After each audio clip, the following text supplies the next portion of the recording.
একজন আসামি তিনি জনাব হাসানুল হক ইনু। প্রসিকিউশনের পক্ষ থেকে তার বিরুদ্ধে ৮টি অভিযোগ আনা হয়েছে। এই ফর্মাল চার্জ ৩৯ পৃষ্ঠা সম্বলিত। এখানে মোট 4টি ভলিউমে ১৬৭৯ পৃষ্ঠার ডকুমেন্টারি এভিডেন্স আমরা দাখিল করেছি। ২০ জন সাক্ষীর তালিকা আমরা দিয়েছি। অডিও ডকুমেন্টারি 3টি এবং ভিডিও ডকুমেন্ট 6টি। এরকম একটা কম্পাইলেশন আমরা ট্রাইব্যুনালে দাখিল করেছি। আজকে ট্রাইব্যুনাল 2-এ এই ফর্মাল চার্জের উপরে শুনানি হবে।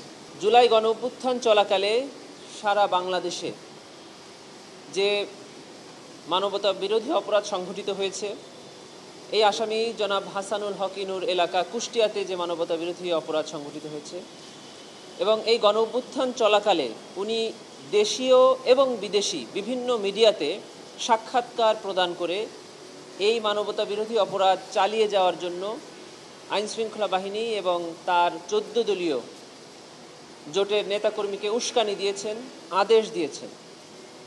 এই অভিযোগগুলো আনা হয়েছে। শুধু তাই নয়, তিনি গত সরকারের প্রভাবশালী একটি শরিক সংগঠন জাসদের প্রধান এবং ওই সরকারের একসময় প্রভাবশালী মন্ত্রী ছিলেন এবং উনি বেশ কয়েকটি 14 দলীয় জোটের বৈঠকে উপস্থিত থেকে এই ছাত্র জনতার উপরে আন্দোলন দমনের নিপীড়ন চালানোর জন্য যে সিদ্ধান্তগুলো গ্রহণ করা হয়েছে সেই বৈঠকে উপস্থিত ছিলেন, সিদ্ধান্ত দিয়েছেন, মতামত দিয়েছেন, ফ্যাসিলিটেট করেছেন, যেগুলো প্রত্যেকটি এই আইনের অধীনে একটি করে অপরাধ।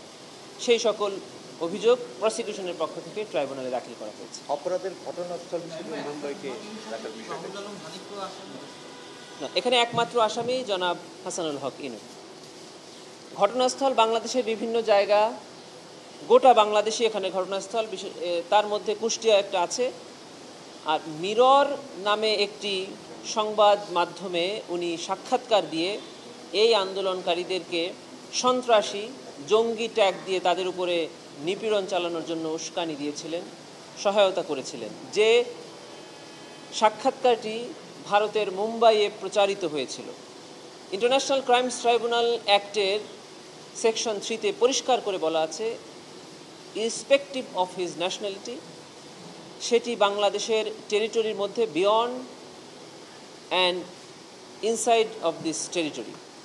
তার মানে যদি বাংলাদেশের মধ্যে থেকে কোনো বাংলাদেশের নাগরিক কোনো অপরাধ করে, তার বিরুদ্ধে এই ট্রাইব্যুনাল বিচার করতে পারবে। বাংলাদেশের নাগরিক নয় এমন কোনো ব্যক্তিও যদি বাংলাদেশে বসে কোনো অপরাধ করে, তার বিচার করতে পারবে। এবং বাংলাদেশের নাগরিক পৃথিবীর যে কোনো জায়গায় গিয়েই যদি বাংলাদেশে কোনো মানবতা বিরোধী অপরাধ পরিচালনায় ইনসিস্ট করে, অ্যাবেট করে, ফ্যাসিলিটেট করে, তবে তার বিচারও বাংলাদেশে করতে পারবে এই ট্রাইব্যুনাল। সে কারণেই জনাব হাসানুল হক ইনু মুম্বাইয়ে দি মিরর নামে একটা সংবাদে তিনি যে সাক্ষাৎকার দিয়েছেন, সেটিও এই ট্রাইব্যুনালের বিচার্য মর্মে প্রসিকিউশন ফর্মাল চার্জে উল্লেখ করে। শেখ হাসিনার সাথে এবং তৎকালীন সরকারের প্রভাবশালী ব্যক্তিদের সাথে তিনি ফ্যাসিলিটেট করে এই বাংলাদেশে টোটাল 1400 মানুষকে হত্যা এবং 25,000 মানুষকে আহত করার অভিযোগই তার বিরুদ্ধে আনা হয়েছে। তার বিরুদ্ধে সুপিরিয়র কমান্ড রেসপন্সিবিলিটির দায় প্রসিকিউশন এনেছে ট্রাইব্যুনাল। ধন্যবাদ।